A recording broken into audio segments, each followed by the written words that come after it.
Bonjour à tous, dernière séance de grammaire avant les vacances, séance qui sera consacrée à la correction donc de votre bilan de grammaire donc, que vous avez fait cette semaine.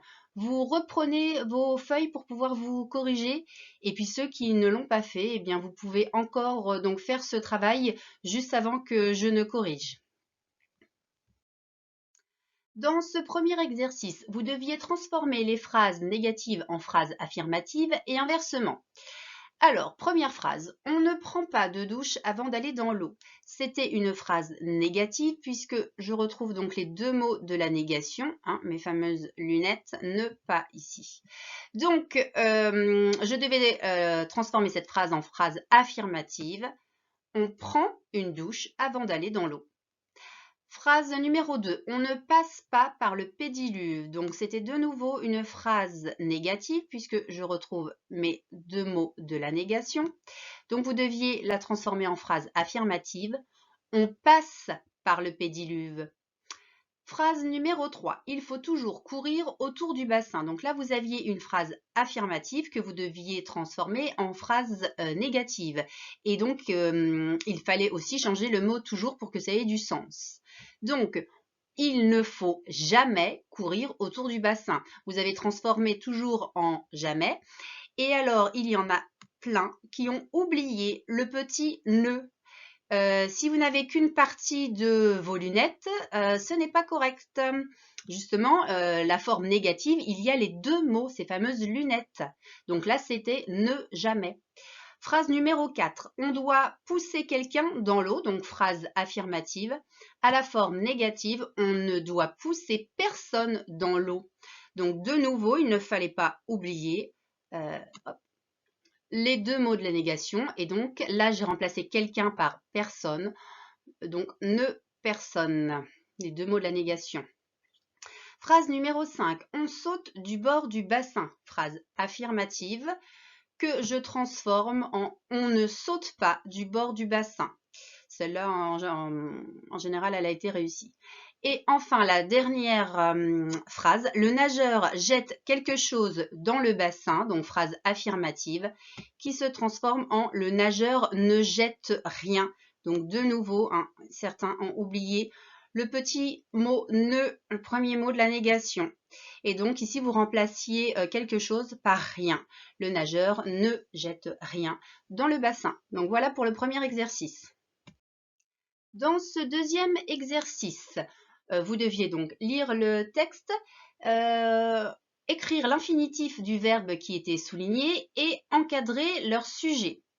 Alors, première phrase, les poireaux grandiront.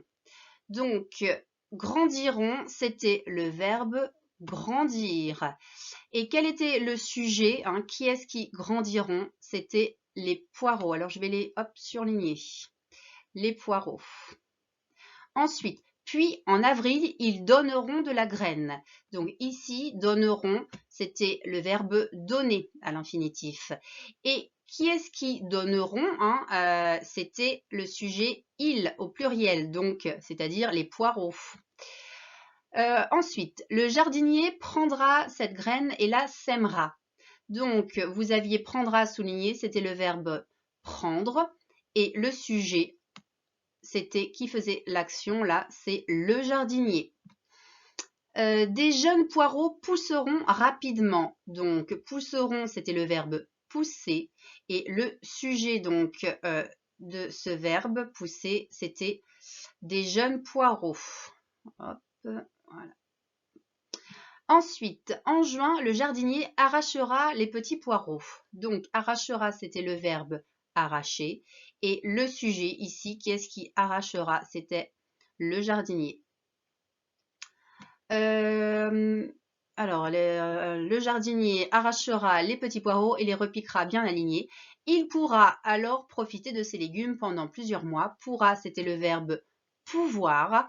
Et de qui parlait-on? Donc, le sujet ici, c'est il. Et il, c'est le pronom qui remplace le jardinier. Le jardinier qui pourra profiter de ces légumes pendant plusieurs mois. Donc, voilà pour l'exercice numéro 2 qui, en général, a été plutôt bien réussi. Dans cet exercice numéro 3, vous deviez souligner les 5 verbes écrits au futur et écrire leur infinitif. Alors, pour les vacances, papa prépare l'itinéraire pendant que maman fait les valises. Cette phrase-là, nous avions le verbe préparer et le verbe faire, mais cette phrase-là était au présent. Nous prendrons l'autoroute ? Demande maman. Donc là, dans cette question que maman pose, prendront le verbe 1.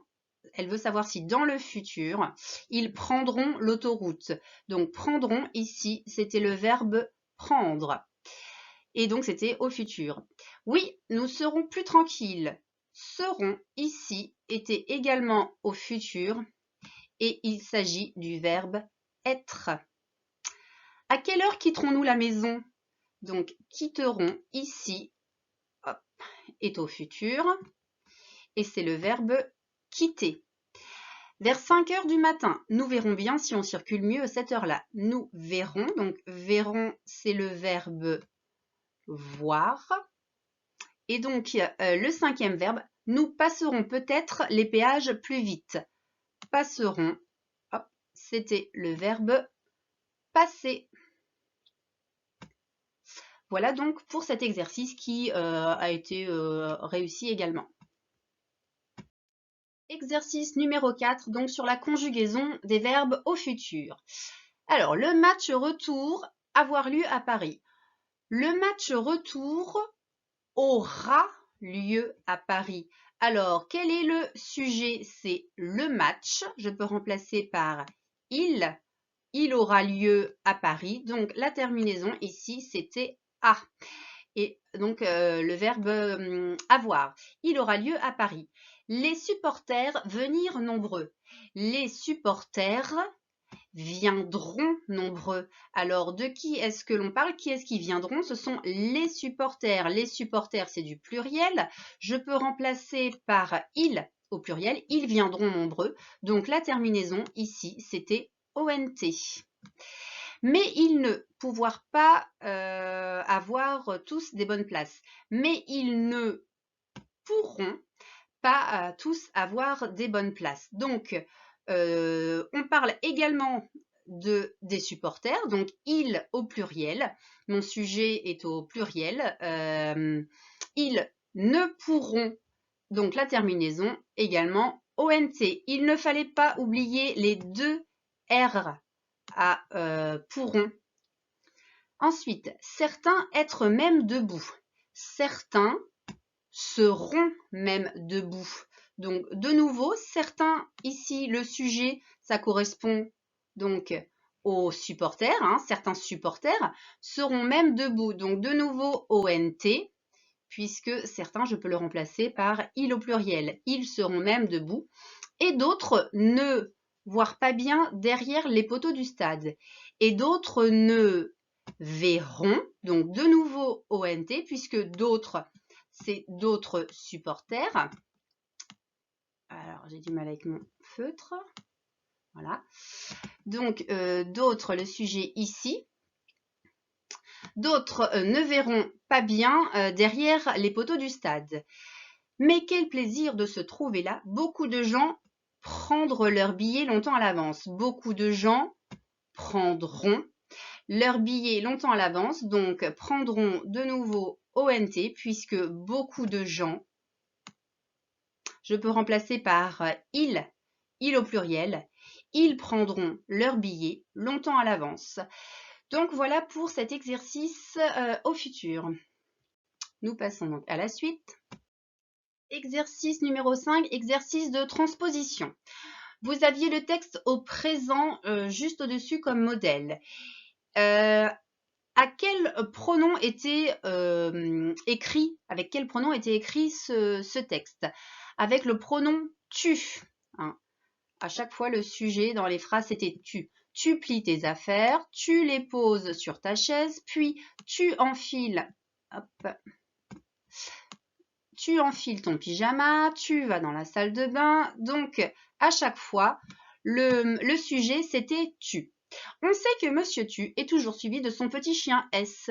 Et au futur, c'est la même chose. Donc, demain, alors le verbe plier, demain, tu plieras tes affaires. Donc, tu plieras. AS. À la fin, je retrouve le S. Hop, qui va avec monsieur tu. Demain, tu plieras tes affaires. Tu les, alors c'était le verbe poser. Tu les poseras, AS, sur la chaise. Puis tu, c'était le verbe enfiler. Puis tu enfileras, AS toujours, ton pyjama. Tu, alors c'est, au présent c'était tu vas dans la salle de bain. Tu vas, c'est le verbe aller. Tu iras dans la salle de bain, AS. Hop. Alors c'était tu fais ta toilette. Tu, donc le verbe faire, tu feras ta toilette, AS. Ensuite, tu, donc le verbe oublier, tu n'oublies pas. Tu n'oublieras pas de te brosser les dents. Donc toujours AS à la fin. Attention, il y en a qui ont oublié le E ici. Eh oui, on ne l'entend pas, mais on l'avait vu, on l'avait dit, hein, le verbe oublier, on écrit l'infinitif complètement et on met la terminaison ensuite. Donc même si on ne l'entend pas ici, le E, il ne fallait pas l'oublier. Ensuite, tu, alors c'était le verbe sauter. Tu sauteras, AS, dans ton lit. Tu, alors c'est le verbe continuer. Tu continueras. Non, c'était le verbe prendre d'abord. Tu prendras, excusez-moi, donc tu prendras ton livre, donc AS. Et là c'est le verbe continuer, et tu continueras ta lecture. Alors c'est pareil, continuera, il ne fallait pas oublier le E que l'on n'entend pas. Hein, on retrouve le radical continuer de l'infinitif juste avant la terminaison AS. Donc tu continueras ta lecture de la veille.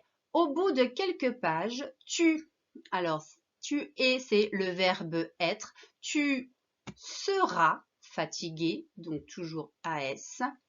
Tu as sommeil, donc tu, c'est le verbe avoir, aura sommeil, AS toujours. Et tu veux, donc c'est le verbe vouloir, et tu voudras dormir, AS également. Voilà pour ce 5e exercice. Dans ce dernier exercice, vous deviez classer les groupes nominaux avec d'un côté les groupes nominaux sans adjectif et de l'autre les groupes nominaux avec adjectif. Alors, un grand sapin bleu. C'était un groupe nominal avec adjectif. Ici, le nom c'est sapin et il est comment? Donc ce sapin, il est grand. Donc, premier adjectif, il est grand, ce sapin, et il est bleu. Donc, voici les deux adjectifs que vous deviez souligner. Ensuite, un sapin. On vient de dire que un sapin, c'était un nom, sapin, et on a le déterminant un. Donc, pas d'adjectif ici. Mon vieux vélo rouillé. Donc, ici, groupe nominal avec adjectif. Le nom ici, c'est vélo. Et ce vélo, il est comment? Il est vieux et rouillé. Donc, j'ai des précisions sur ce vélo. Ensuite, une immense prairie verte. Donc, de nouveau, c'était un groupe nominal avec adjectif. Ici, le nom, c'est prairie. Et cette prairie, elle est comment? Elle est immense. Donc, vous aviez également ici deux groupes nominaux. Elle est immense et elle est verte. La cage. La cage, groupe nominal, sans adjectif, déterminant la. Cage, le nom. Ensuite, des feuilles. Des feuilles, c'était un groupe nominal sans adjectif, pardon. Des, donc le déterminant qui nous indique que feuille est au pluriel. Ensuite, une riche famille espagnole. Donc ici, c'était un groupe nominal avec adjectif. Ici, le nom, c'est famille. Et cette famille, elle est riche. Donc, voilà le premier adjectif à souligner. Et cette famille, elle est espagnole. Donc, vous deviez également souligner espagnol. Et enfin, le printemps, déterminant masculin. Et donc printemps, le nom. Donc voilà pour ce dernier exercice qui a été réussi aussi dans l'ensemble. Donc voilà pour la correction. Donc comme ça vous donne une petite idée de ce que vous avez réussi à faire, ce que vous savez déjà faire, tout ce que vous avez appris et les petites choses qu'il faudra éventuellement revoir. Voilà.